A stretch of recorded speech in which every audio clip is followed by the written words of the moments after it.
Sometimes you hear people say, gee, I'm really struggling to pray. It's hard to stay focused. It's hard to keep going, or they get into a rut where they've done the same thing for a long time and they feel kind of dry. Father Brian, what kinds of advice would you give to someone who finds himself kind of in a rut or kind of in a real dry spell in terms of prayer? They're not getting anything out of it or feeling any different because of it.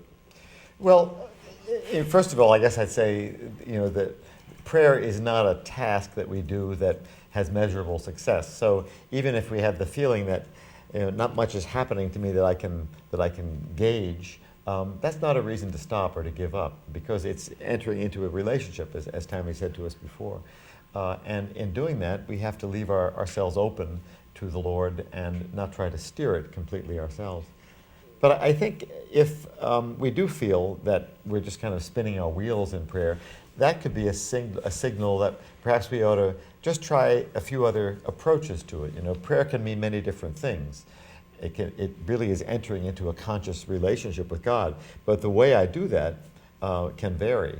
And I think we sometimes get stale with doing it one way, with, say, reading scripture passages or saying the rosary or even saying the divine office. And so we need to try something else for a while and give it some time and see if that helps us to come alive again in that relationship with God.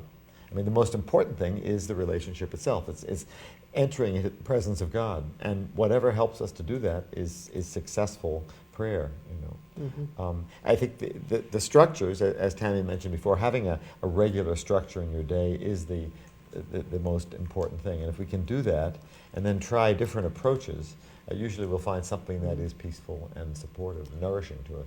I think the idea of maybe changing things up a little bit in terms of time or style.